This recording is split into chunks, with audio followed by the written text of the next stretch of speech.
Moments, chapter number 6. Weathering the Storm in Arsama by Harsh Mande. The cyclone that hit Orissa in October 1999. अक्टूबर 1999 में ओडिशा में जो cyclone आया था उसके बारे में ये स्टोरी है.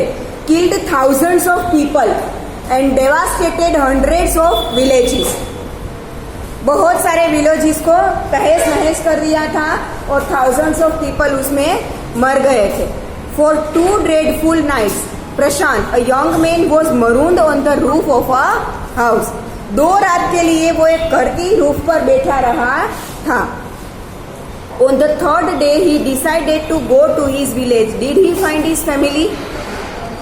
On 27 October 1999, 7 years after his mother's death, Prashant had gone to the block headquarters of Arsama, a small town in coastal Orissa, some 18 kilometers from his village. प्रशांत नाम का एक लड़का 27 अक्टूबर 1999 को अरसामा में गया. उनकी मदर की डेथ के 7 ईयर के बाद वो कहीं बाहर निकला था.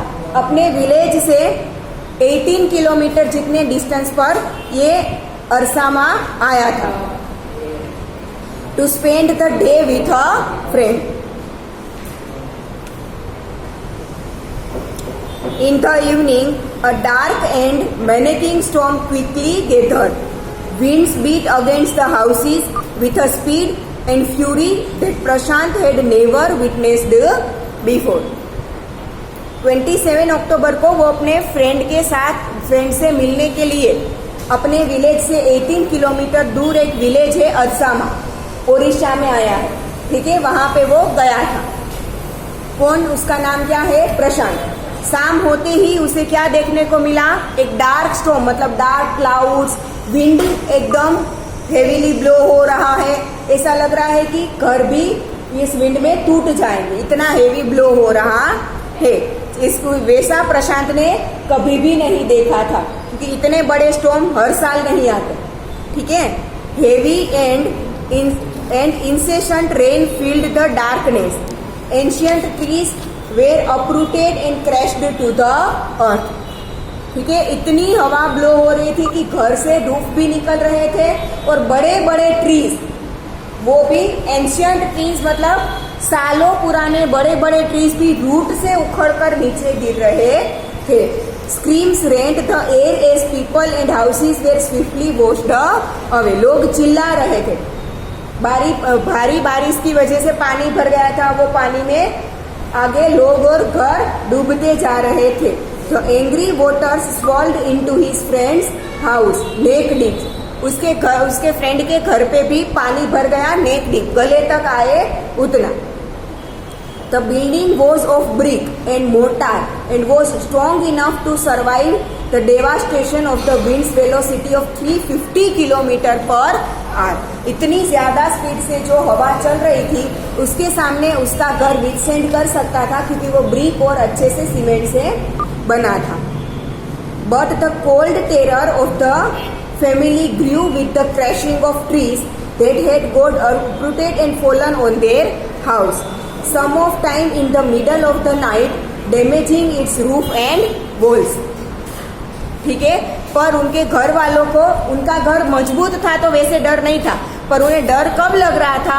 जब बड़े बड़े ट्रीज हवा के साथ उड़कर उसके घर पर गिर रहे थे, रूफ पर गिर रहे थे, तब उन लोगों को डर लग रहा था कि शायद इनकी वजह से हमारा घर टूट जाएगा.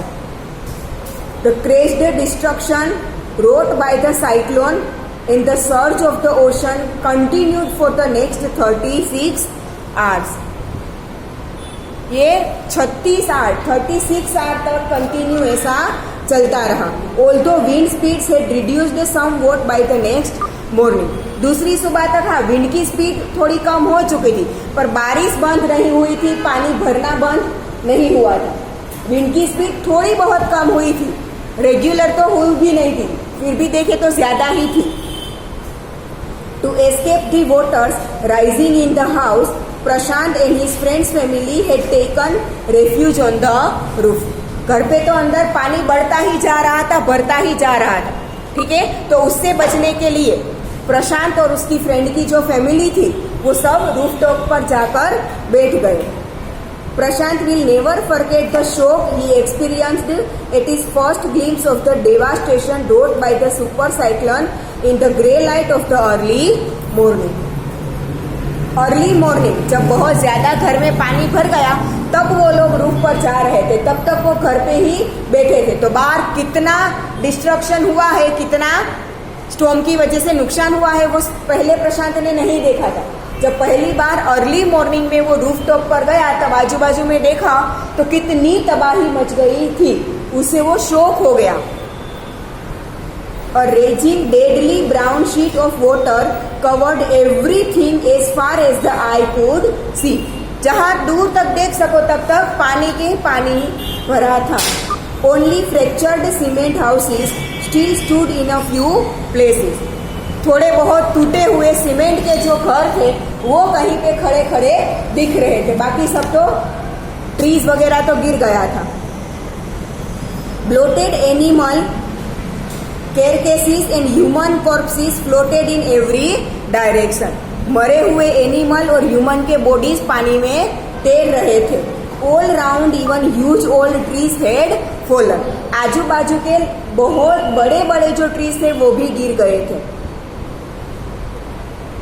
Two coconut trees had fallen on the roof of their house. वो जिस उसके फ्रेंड के घर के रूफ पर जहाँ पर वो था उसके ऊपर भी 2 कोकोनट ट्रीज गिर चुके थे। This was a blessing in disguise because the tender coconuts from the trees kept the trapped family from starving in the several days that followed. ठीक है, थोड़े दिनों के लिए पानी भरा रहा था तो उन लोगों को खाने को कुछ नहीं मिलेगा। तो जो कोकोनट के ट्रीज उनके घर पर गिरे थे ना, उसमें से कोकोनट निकाल निकाल के वो लोग अपना पेट भर रहे थे। For the next 2 days, Prashant sat huddled with his friend's family in the open on the rooftop. प्रशांत अपने फ्रेंड की फैमिली के साथ 2 दिन तक रूफटॉप पर ही बैठा रहा। They frozen in the cold and incessant rain. The rain water washed away Prashant tears. Obviously rain continue चालू था, 2 दिन तक भीगे रहेंगे तो ठंड भी लगेगी, ठीक है। और रेन कंटिन्यू ऊपर गिर रहा था तो प्रशांत जो रो रहा था वो टीयर्स भी दिख नहीं रहे थे। The only thought that flashed through his mind was whether his family had survived the fury of the super cyclone. कितने सारे विलेजेस को अफेक्ट किया था, तो ऑब्वियसली 18 किलोमीटर दूर ही उसका विलेज था, तो वो भी साइक्लोन से इफेक्ट हुआ होगा। तो बस यही सोच रहा था कि क्या मेरी फैमिली इसमें सरवाइव कर पाई होगी। Was he to be bereaved once again? क्या वो फिर से अपनी फैमिली को खो देगा? अपनी माँ को तो वो खो ही चुका था, क्या पूरी फैमिली को वो खो देगा? 2 days later, which seemed to Prashant like 2 years, the rain ceased and the rain waters slowly began to recede. 2 दिन के बाद जब बारिश कम हुई, पानी नीचे उतरता गया, उतना टाइम 2 दिन का टाइम तो प्रशांत को 2 साल जीता लगा। Prashant was determined to seek out his family without further delay. Prashant सोच रहा था कि अब कोई बिना देर किए मैं अपनी फैमिली को ढूंढना चाहता हूँ। But the situation was still dangerous and his friends family pleaded with Prashant to stay back a little while longer.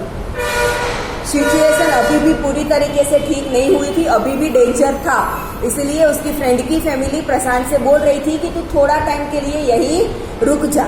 But Prashant knew he had to go, पर प्रशांत को अपनी फैमिली को ढूंढने के लिए जाना ही था।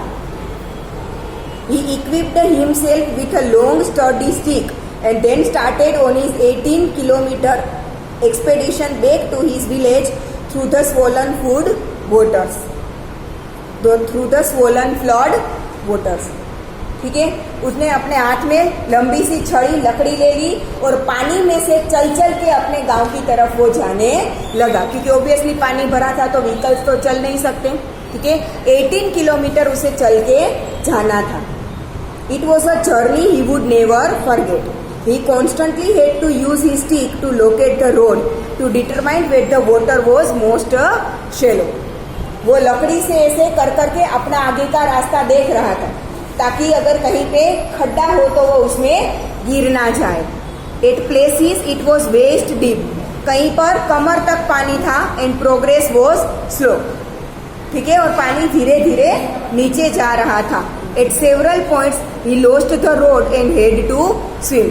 कई बार तो इतना पानी भरा था कि वो अगर चलने का करे तो डूब जाएगा, तो उसे स्विमिंग करके जाना पड़ता था. After some distance he was relieved to find two friends of his uncle who were also returning to their village. थोड़ा डिस्टेंस वो गया तो उसे दो लोग मिल गए. वो कौन थे? उसके अंकल के फ्रेंड थे. वो भी अपने गांव ही वापस जा रहे थे, सेम गांव के थे. They decided to move ahead together. फिर उन तीनों ने सोचा कि अब हम तीनों एक साथ ही अपने विलेज को जाएंगे. As they waded through the waters, the scenes they witnessed grew more and more macabre. मतलब कि जैसे वो पानी में आगे आगे जा रहे थे ना, उनके सामने का सीन उससे भी ज्यादा डिवास्टेटेड, मतलब गंदा होता जा रहा था. ठीक है, लोग और एनिमल मरे हुए पानी में तैर रहा था, सब कुछ बिखरा हुआ पड़ा था. They had to push away many human bodies, men, women, children and carcasses of dogs, goats and cattle that the current swept against them as they moved ahead. रास्ते में उसे इंसान की और एनिमल्स की बॉडीज को दूर कर करके आगे बढ़ना पड़ रहा था. In every village that they passed, they could barely see a house steady. जो भी विलेज में से वो ऑब्वियसली 18 किलोमीटर का डिस्टेंस था, तो एक दो विलेजेस तो बीच में आए होंगे. जो भी विलेजेस से वो पास होते गए ना, उन्होंने देखा कि कहीं पर भी कोई भी हाउस बचा नहीं है. Prashant now wept out loud and long. वो जोर जोर से रोने लगा. He was sure that his family could not have survived this catastrophe. ठीक है, कैटास्ट्रोफ मतलब इतने डैमेज में उसकी फैमिली सरवाइव नहीं कर पाई होगी, उसे ऐसा ही लग रहा था, इसीलिए वो जोर जोर से रोने लगा. Eventually Prashant reached his village कालीकुडा. His heart went cold. Whether their home once stood, there were only remnants of its roof. अपने गांव पहुंचा, उसे शोक लग गया.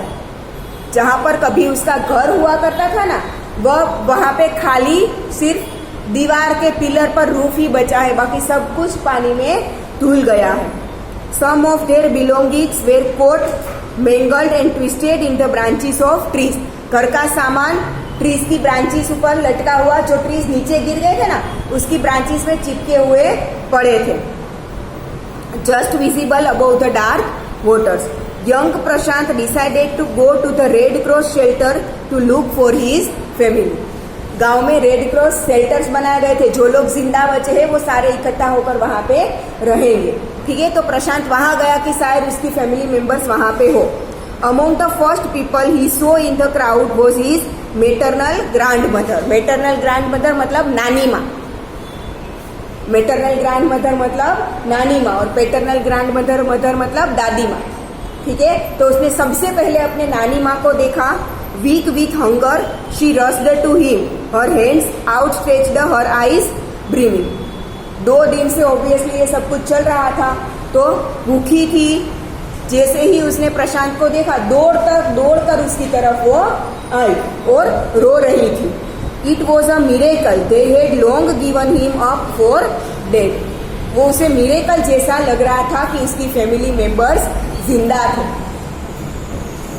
Quickly word spread and his extended family gathered around him and hugged him tight in relief.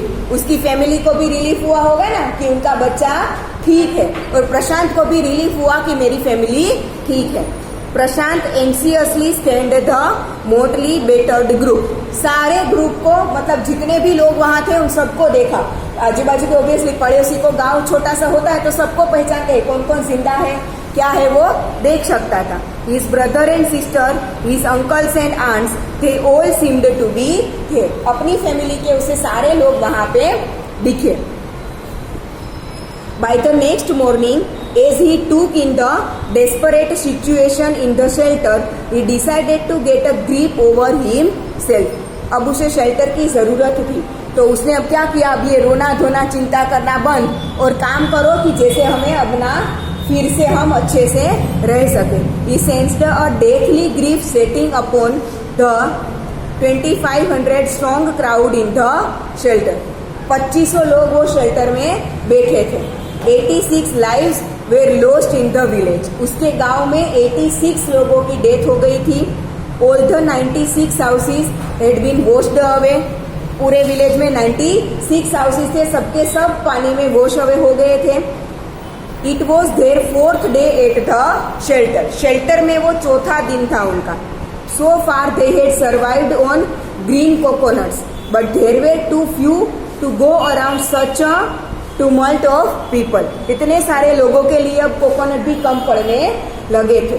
Prashant all of 19 years decided to step in as leader of his village if no one else did. प्रशांत ने decide किया कि अगर मेरे village का कोई leader नहीं बनेगा तो मैं लीडर बनूंगा. He organized a group of youths and elders to jointly pressurize the merchant against once again to part with his rice.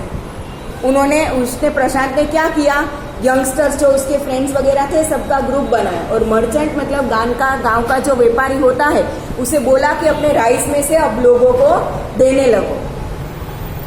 This time the delegation succeeded and returned triumphantly wading through the receding waters with food for the entire shelter. और वो पूरा group वहां से merchant के पास से food लेकर पानी में से चल के शेल्टर वापिस आ गई.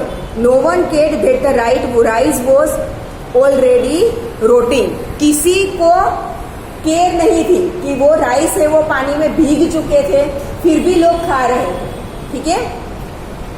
Branches from fallen trees were gathered to light a reluctant and slow fire on which to cook the rice. जो ट्रीज गिर गए थे उनकी ब्रांचेस को कलेक्ट कर कर उन लोगों ने फायर किया, आग लगाया और उसके ऊपर राइस को कुक किया. For the first time in 4 days the survivors at the cyclone shelter were able to fill their bellies. पहली बार शेल्टर में 4 दिन के बाद पहली बार शेल्टर में रहे लोगों को खाना मिल रहा था. His next task was to organize a team of youth volunteers to clean the shelter of filth, urine, vomit and floating carcasses and to tend to the wounds and fractures of the many who had been injured. ठीक है. फिर से उसने group बनाया और सबने मिलकर क्या किया, शेल्टर को क्लीन किया. ठीक है. इसकी वजह से लोग बीमार होंगे तो किसी को वॉमिट हो रही होगी. ठीक है. वो सब कुछ क्लीन करना था. अब उसे वहां पे कोई लोगों की बॉडीज पड़ी थी उसे निकालना था. ठीक है. और किसी को उसमें फ्रैक्चर हुआ था या कोई वाउंड हुए थे उसे क्लीन करना था और उन्हें हेल्प करनी थी. On the 5th day, a military helicopter flew over the shelter and dropped some food parcel. 5th day, 5वें दिन पर शेल्टर के ऊपर से मिलिट्री का हेलीकॉप्टर आया और ऊपर से फूड नीचे वो लोग डाल रहे थे. It then did not return. उसके बाद वो वापिस नहीं आया. The youth task force gathered empty utensils from the shelter. Then they deputed the children to lie in the sand left by the waters around the shelter with these utensils on their stomachs to communicate to the passing helicopters that they were hungry. फिर पूरे group ने क्या किया, बच्चों को लेकर shelter के बाजू में जो धूल थी उस पर लेटा दिया और उनके लेटा कर उसके बेलीज के ऊपर खाली बर्तन रख दिए ताकि ऊपर से हेलीकॉप्टर अगर निकले तो उसे पता चले कि यहाँ पे शेल्टर में भूखे लोग थे. The message got through. Message उन लोगों को मिल गया. After the helicopter made regular rounds of the shelter. उसके बाद वो हेलीकॉप्टर रेगुलर शेल्टर का राउंड लगा रहा था. Air dropping food and other basic needs. ऊपर से वो फूड और बेसिक नीड्स को ऊपर से हमें पास ऑन कर रहे थे. Prashant found that a large number of children had been orphan. Prashant ने देखा कि बहुत बच्चे थे वो ऑर्फेन हो चुके थे, मतलब उसके माँ बाप मर चुके थे, अनाथ हो चुके थे. He brought them together and put up a polythene sheet shelter for them. उसने सारे बच्चों को, ऐसे अनाथ बच्चों को एक साथ इकट्ठा किया और प्लास्टिक का पूरा एक हट जैसा, झुपड़े जैसा उन बच्चों के लिए उसने बनाया। Women were mobilised to look after them. जितनी भी महिलाएं वीमेन जिंदा थी वो उन बच्चों का ख्याल रख रही थी। While the main secured food and materials for the shelter. सारे मेन मिलकर शेल्टर में बचे हुए लोगों के लिए खाना और बाकी सारे मटेरियल इकट्ठा कर रहे थे। As the weeks passed, Prashant was quick to recognize that the women and children were sinking deeper and deeper in their grief. ऐसे ही शेल्टर में वो कितने वीक के लिए वहां पर रहे। फिर प्रशांत ने देखा कि बच्चे हैं और महिलाएं हैं वो दुख में ही जा रही है, क्योंकि बच्चों के माँ बाप नहीं बचे थे, महिला के लेडीज जो थी उनके घर वाले या तो उसके बच्चे, फैमिली मेंबर्स, कोई ना कोई मर गया था, तो लोगों को दुख तो होगा ही। He persuaded the women to start working in the food for work program started by an NGO. उसने लेडीज लोगों को, जो विमेन थी, उन्हें समझाया कि एनजीओ के द्वारा जो फूड फॉर वर्क प्रोग्राम शुरू किया है उसमें आप लोग काम करने लगो, क्योंकि अगर काम में लगे रहेंगे तो अपने माइंड है वो दूसरी जगह पे नहीं लगा पाएंगे। And for the children he organised sports events. बच्चों के लिए स्पोर्ट्स इवेंट ऑर्गेनाइज की ताकि बच्चे खेलने कूदने में लग जाए। He himself loved to play cricket and so he organized cricket matches for children. Prashant engaged with other volunteers in helping the widows and children to pick up the broken pieces of their lives. Widows and children, widows मतलब ऐसे जिनके पति पानी में, तो ये storm में मर गए हो, बच्चे जो अनाथ हो गए हो, उन सबको वो क्या कर रहा था, प्रोत्साहित कर रहा था और जीने की उम्मीद दे रहा था। The initial government plan was to set up institution for orphans and widows. उस वक्त की जो गवर्नमेंट थी उन्होंने एक प्लान ऑर्गेनाइज किया। क्या किया कि विडोज और ऑर्फेन जो चिल्ड्रन है उन सबके लिए एक इंस्टीट्यूशन बनाया जाएगा ताकि वो अच्छे से वहां पे रह सके। However, this step was successfully resisted as it was felt that in such institution children would grow up without love. ये आइडिया फिर रेजिस्ट हो गया, मतलब किसी ने माना नहीं, क्योंकि लोगों को ऐसा लगा कि ऐसे इंस्टीट्यूशन में बच्चों को प्यार नहीं मिलेगा, अनाथ है उसका कौन ध्यान रखेगा। And widows would suffer from stigma and loneliness. एक साथ अगर सब ऐसे लोगों को रखेंगे तो सबका दुख एक साथ इकट्ठा हो जाएगा, ठीक है, इसलिए वो फिर वो ऑर्गेनाइजेशन नहीं बनाया गया। Prashant group believed orphans should be resulted in their own community itself. जो अनाथ हो गए थे बच्चे, उन्हें उनकी कम्युनिटी संभाल ले तो वो अच्छा रहेगा। Possibly in new foster families made up of childless widows and children without adult care. उन लोगों ने क्या किया, जो विडोज अकेली बची थी, उनके बच्चे या तो उनके पति मर गए थे, उन्हें अनाथ बच्चे दे रहे थे ताकि उनके साथ उनके बच्चे, उन्हें लगे कि उनके बच्चे उनके साथ है, और जो अनाथ मतलब ऑर्फेन हो चुके थे उन बच्चों को माँ बाप मिल जाए, ठीक है। ऐसे ही उसने अंदरों अंदर ही सबको अपनी अपनी फैमिलीज लौटा दी। It is 6 months after the devastation of the super cyclone. अब 6 months हो चुके थे। This time Prashant wounded spirit has healed simply because he had no time to bother about his own pain. उसके अंदर का जो सोरो था वो हील हो चुका था, मतलब अब उसे कोई भी दुख नहीं था, क्योंकि उसके पास उसके लिए टाइम ही नहीं था। वो साइक्लोन से अफेक्टेड लोगों के लिए इतना काम कर रहा था कि अपने पेन के लिए उसके पास टाइम ही नहीं था। His handsome youthful face is what the widows and orphaned children of his village seek out most in their darkest hour of grief. ठीक है, प्रशांत का हैंडसम और हंसता हुआ चेहरा देखकर ही विडो और जो ऑर्फेन बच्चे थे वो अपना दुख भूल जाते थे और खुश खुश हो जाते। ठीक है, इसी के साथ ये चैप्टर ओवर।